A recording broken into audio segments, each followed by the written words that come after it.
That hurt me. I'm Ron. Oh, cool. Give me your name and tell me who you are now and what you were. My name is Frank Dukes. I was formerly a covert operative, what they call a contract agent, and I had the pleasure of being able to work for both the United States government and assist the Soviets in their recovery of biological agents. And how long did you work for the CIA? I worked directly for William Casey from 1981 through 87. What's your background? Why would they come? Why would William Casey? Okay. Ron. Tell me a little bit about your background. How would the CIA? Why would William Casey come meet you in a bathroom and recruit you? My family's three generations in the spy business, so we have resources that most people don't have. Your grandfather. Tell me about your grandfather. My grandfather, very interesting character. He fought in World War I, and he fought at Gallipoli. They say many of the people I interviewed and said he was responsible for forcing Winston Churchill from resigning from the Admiralty. And one of the things he would do is he would sneak across no man's land in a British uniform because he was so skilled in multiple languages. He would work amongst the Australians. He learned who the chain of command was, and 1 week later returned with a small team of men and proceeded to eliminate them. In addition to that, to show you the genius that he had, he, instead of removing information from the forces at that time, what he did is he gave them false information in the sense that he went on a mission to replace every map that was in the command center so they'd have inaccurate distances as far as planning their attacks for the infantry. The artillery he left alone because he knew that would be revealed as soon as they started shooting shells. And your father worked for the Israelis. Yes. But back when they were fighting for independence. My father's an interesting character in the sense that he taught me never to align myself to a sense of nationalism.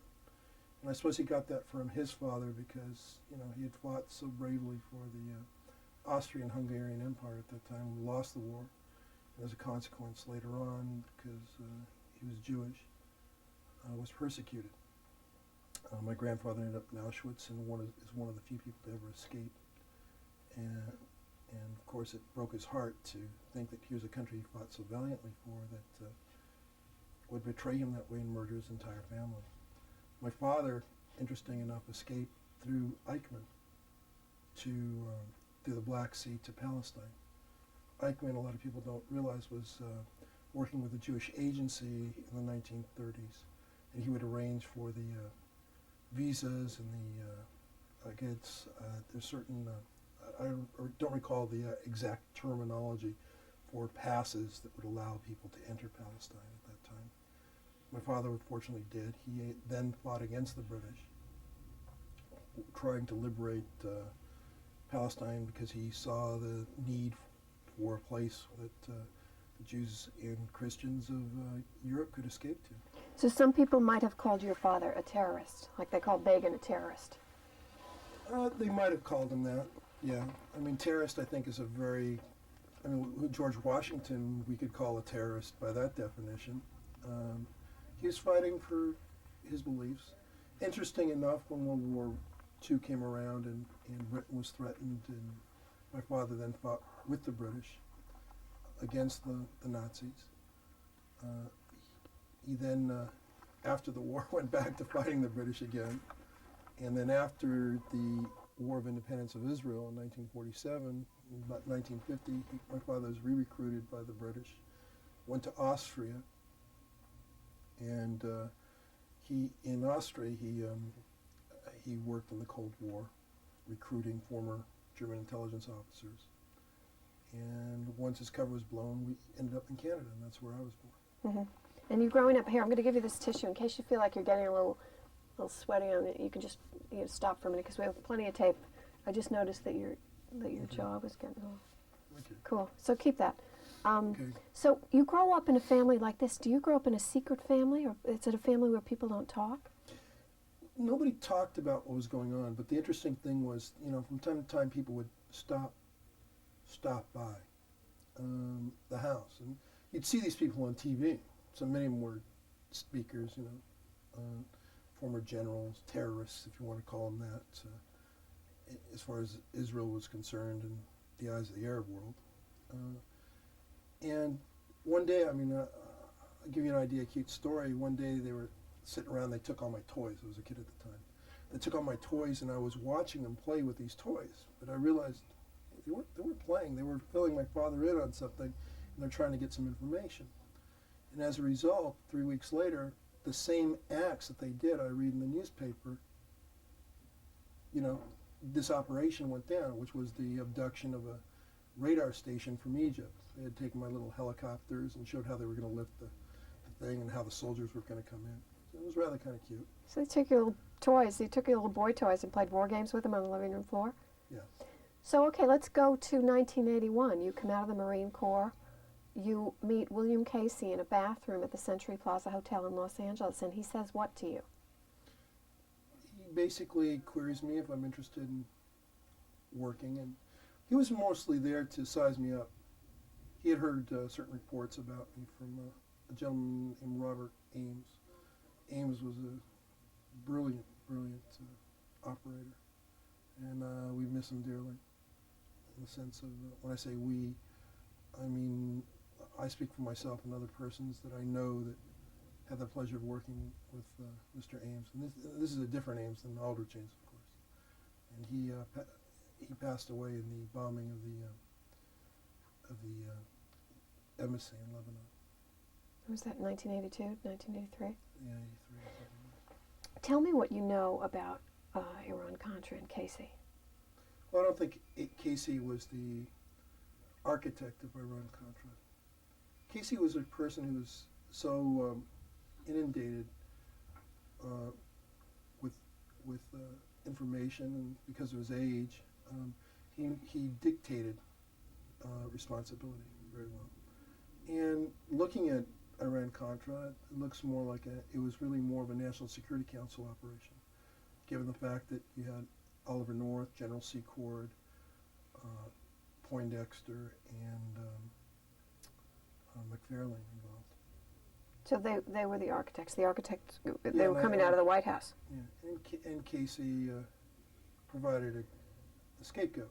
But Casey was as close to Reagan as anybody in the National Security Council. So, I mean, he may not have been the architect of it, but hey. I'm sure he was culpable in it, but he was very committed to overthrowing the Sandinistas. What about Grenada? Tell me about Grenada. You say that were you there before the invasion? Yeah. What were you there to do? At that time I was working, I'd been sent to work with a special unit called Alpha Group. They're a Spetsnaz unit in the Soviet Union. We worked with a sort of a fragment of the KGB. It was interesting because it was the first time I realized how polarized that agency was, that you had separate little factions fighting for power within it. And the interesting thing about it was that I was introduced to the knowledge that a catastrophe had taken place in 1979 in a place called Sverdlovsk. 100 people died of an outbreak of anthrax. There was a so-called explosion at this secret compound called Compound 19, and the spores got loose and went through the valley and killed all these people. What they were more concerned about was they were hearing reports that the reason the explosion took place was to abduct a viral strain of anthrax. And anthrax, to my knowledge, had been in this time bacterial, which means it could be contagious, which means if it got loose, looking at the numbers, statistically, the AIDS epidemic would be, a zit. Are you saying they were Increasing trying to that. develop a viral strain of No, they anthrax? said they believe they had it. They believe it fell into the hands of organized crime. And my presence was required because I had very strong ties to a network of gangsters in Europe at that time. As a consequence, I was basically their ears and their tracker.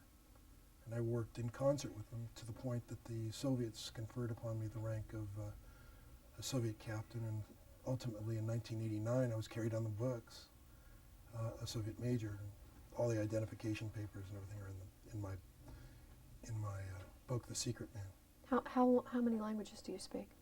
Now none. Did you speak other Russian? than English. I spoke. The interesting thing about it is it wasn't like I went to language school. I spoke it as I worked in the field and I picked up things. And it wasn't really necessary because English is such a accepted language worldwide that most people speak, and I had people I worked with who spoke languages. My job wasn't so much intelligence gathering. My job for William Casey was to work sort of as a policeman. My job was to check on other covert operatives and clandestine operatives, and there's a difference, and a lot of people don't understand that there's a difference between the two. Clandestine operatives are attributable. They're usually your case officers for the CIA. They're usually SEALs or Green Berets or Marine snipers, and a host of other capable people who are attributable to the United States. Whereas someone like myself, we're out in the cold. We're the illegitimate bastard children.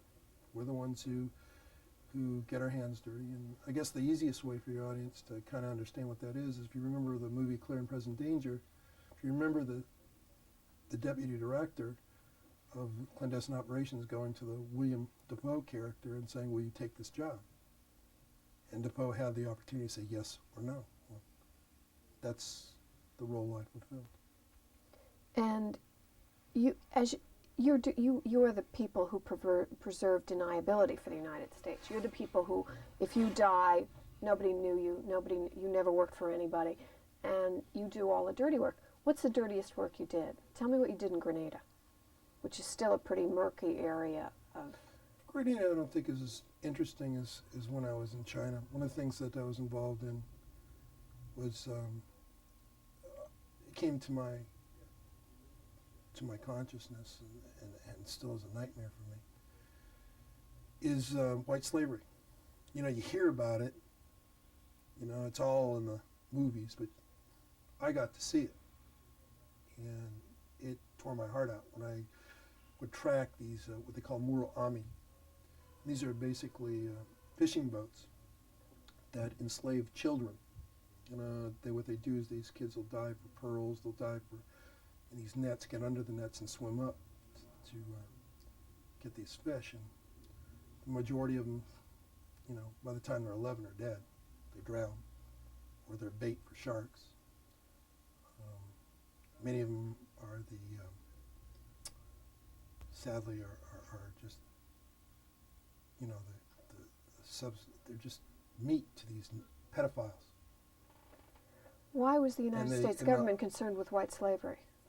They weren't, but I was involved in an operation that put me in that environment. And I got to tell you, when the thing that turned my stomach, it was like looking at an old slave ship, like you see in these books. These are children.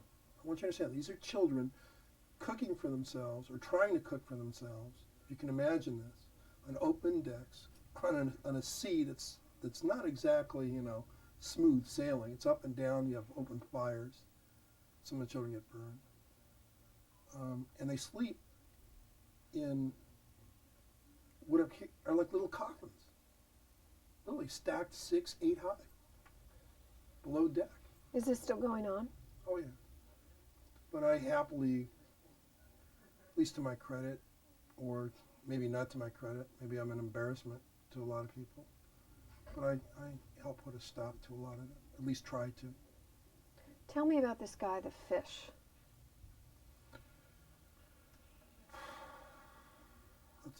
That's another painful episode. But that's part of what you were meant to do. You were meant to police rogue operations.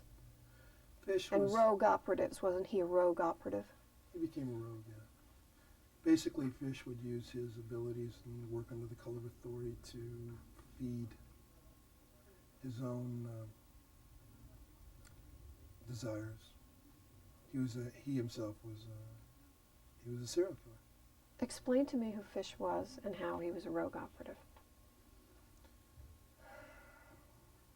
I'm trying to, how do I put it? Didn't he work wasn't he in Marine Corps, Southeast Asia, and then He was turned? All I'm going to say is he was highly skilled in the armed forces.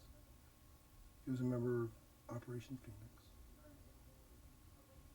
which was the during Vietnam, sort of was like the the FBI, how they put together these organized crime task force, and they would have the names and the pictures of all these people. And this was a very successful program, by the way, during Vietnam War, in identifying who the Viet Cong were and eliminating them. We would use what we call Chu Hois, guys who were former NVA, former Viet Cong themselves, who came to work for the United States, and then send them back out, these special units, to eliminate these suspected Viet Cong and alleged Viet Cong sympathizers or organizers or assassins. And Fish was very capable, and he was very good at it. And he, as a consequence, from my understanding, he got a little bit too violent, to the point that when his own people tried to stop him, according to one person I interviewed, he actually ended up killing a comrade by using a grenade, leaving it by the guy's head. And that was overlooked, and because that was overlooked, he continued this pattern. And he was an interesting character because he had studied for the seminary, from what I understand. At least that's what he told me. I actually had an opportunity to have a confrontation with this man, if you can believe it, face to face and talk. And when I caught up with him, he was involved in, I hate to say this again, how children are exploited. It's kind of interesting that I saw so much of it. But down in Brazil, he was involved in taking care of anybody who basically was homeless and who threatened the economy of the tourist trade down there. He killed homeless people. Yeah, homeless, mainly children. So that the place would look better when the tourists came. Yeah. Kind of like for the Michael Jackson video, they got permission from the gangs, but. Right. And he went in there and he did that. But he sounds to me like the guy in. Was it Apocalypse Now? Mm-hmm. The guy Marlon Brando played. Who? I guess I could draw a similarity. Yeah. Because he turned. He couldn't. Fish couldn't learn to forgive himself. That was his undoing. Maybe that's the real good message out of the whole thing. He couldn't forgive himself, and because he couldn't forgive himself for what he had done, he kept doing it. And he got caught up in the power of it. He got to play God. Well, tell us, for viewers who don't understand this, back then in Vietnam, you could turn, and didn't Fish turn by seeing how much money he could make Sure. dealing in drugs with the Laotians, who were also working for the U.S. as operatives, right? Yes. But can explain that to me in terms that an audience can understand? That he was a rogue officer who started dealing drugs. Well, and you got to understand, a lot of the tribes that we aligned ourselves with to fight the North Vietnamese, their main form of income was opium. You might want to wipe your face a little. You're see that again. perspiring a little bit. Right. Let me see that again. Forehead. Red too? But is this noise too? Let me know if the noise I was. So, it's very hard for people to understand because the Vietnam War is, it's 30 years ago, and people don't know what went on there with the Laotians and the drug dealers and the contractors that, we paid, who wound up, we paid these pilots. Wasn't that what went on? We paid all these pilots who were flying in mercenaries, but then they were also flying, and then they also started flying in drugs, and the whole thing became involved. Well, Vietnam was, before my time. But what about Fish? Explain to me in lay terms, lay people's terms, who he was and what he went, how he went wrong. Fish was a special forces type of person who later ended up becoming what they call a sheep dipper. Sheep dippers are basically persons who are in the military who go working on like we call black ops. They're taken out of the military, they go work a black op, and they go back in the military. I don't understand any of that. Well, it's If I'm a layperson, I don't understand any. Explain what he did that was wrong. what that he did was wrong. Yeah. Fish, how do I put it? He started working under the color of authority to further his own ambitions.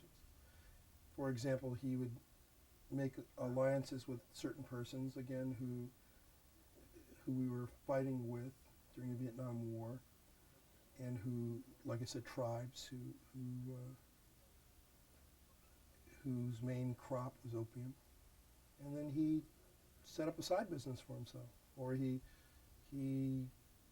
started fulfilling his own lustful fantasies by committing certain inhumanities, So killing you, at will, raping at will. and this came to the attention of people in Washington? It came to the attention of people in Washington, at least to Casey, because certain things were happening that were being brought to his attention. It was almost as if he was calling out to be caught. And He'd you- leave like little clues that said could be proved embarrassing. What he was doing was he was setting up a stranglehold over the agency in case he would get caught with his, I guess his drug enterprises, whatever was he was doing. The idea being that he would be able to blackmail the agency, say I did this on the authority and I did this for the agency, when in fact he didn't, and would use coincidence and circumstance and bend it in his favor. Might want to ask that again. Okay. Let me go out and talk to these people. We can't do it here. So. Exposing someone to man-made virus. I'm wrong. Is that mic back on, The Michelle? things we don't know, right? Michelle? Rolling. The things we don't know, right? What don't we know that you can tell us? About Casey, what's the most interesting thing you know that you can tell us about William Casey? That's a tough one. Because my relationship with Casey is sort of like the one you have with your attorney. Very professional, but you know all the intimate details. At least he knew all the intimate details about me. Was it father-son? I think towards the end it was. When was the last time you saw him? Last time I saw him was the meeting we had at the Lincoln Memorial. I was dressed as a D.C. policeman.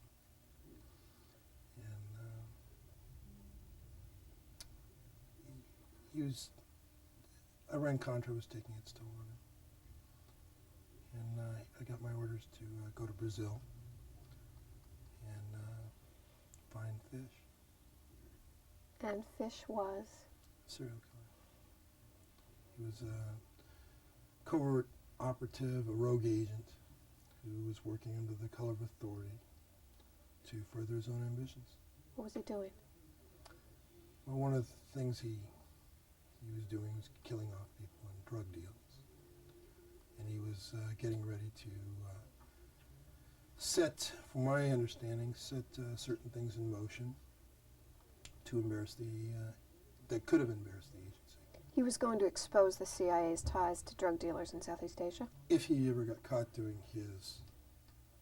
performing drug deals on his own. He was going to do it in a way that made it seem like they were culpable. Do it in a manner that would embarrass the agency and certain persons. Certainly Casey. So what had to be done to Fish? I can't comment on You comment in your book. that. I intimate at it in my book.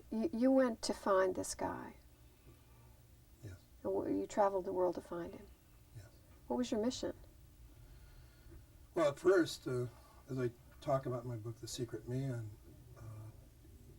it was to find out if this was even really going on, if this was happening. We weren't even sure. We were just finding a string of bodies, and we were finding Soviet hardware showing up all over the place. It was my determination and the determination Casey and another man, Robert C. Ames, that the Soviet hardware that we were finding were war trophies, which seemed to indicate that we were facing with a covert operative or a clandestine operative, possibly a government, company man. First, we thought possibly it could have been sloughed off weapons from the Soviets to minor agents, but then that was dismissed. You were sent to find fish and kill him, weren't you? I was sent to find fish and to dispense justice. When you talk about justice and you talk about the CIA and you talk about people like yourself who are operating outside the legal limits, you're operating on a code of your own, right? Yes. You talk about that a lot in your book, that people in your line of work have to have a code of their own. Yes. Why? Because if you don't, the temptations are so great that you can end up becoming the very thing that you're trying to stop. You know, most people who go work for the agency are probably the most misunderstood persons in the world today. Why? Because they dedicate themselves. They're very patriotic. They're very well read. They're very learned people. They have some very strong ideals as far as the Constitution goes. They're privy to certain information that most people aren't. And they understand what a great nation we have. And they understand how easy it is to lose the freedoms that we do have. Some people would say, though, that in the time you worked for the CIA was operating according to the political wishes of the current political administration, to get rid of the Contras in Nicaragua, to ally ourselves with whoever we wanted, whatever kind of slime of the earth drug dealers we could, in order to achieve political ends with politically friendly governments. Well, I could see that how one can draw those conclusions. You were sent to eliminate a man who might embarrass the Reagan administration by exposing ties between the CIA and drug lords in Southeast Asia. I was sent to find out what this man was doing and to put an end to protect any innocent persons. Big difference in that. And do you feel, from your book, it seems like you feel completely justified in doing what you had to do. You call it dispensing justice. Yes. I think that's pretty easy for some people to understand. What was this guy like? I mean, what was he doing? He would,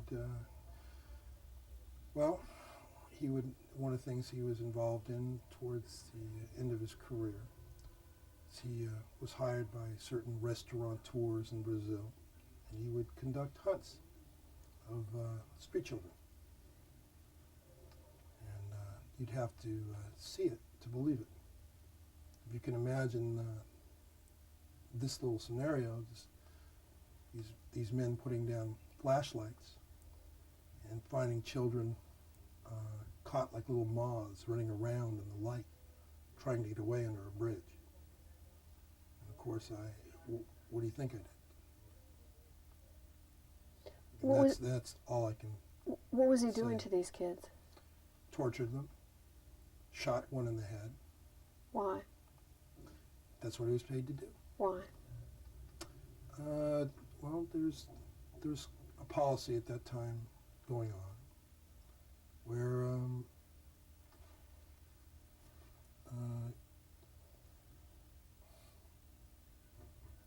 how do you put it?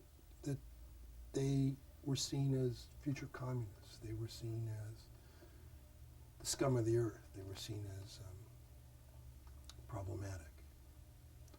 And the only way to solve the solution was to exterminate them. So he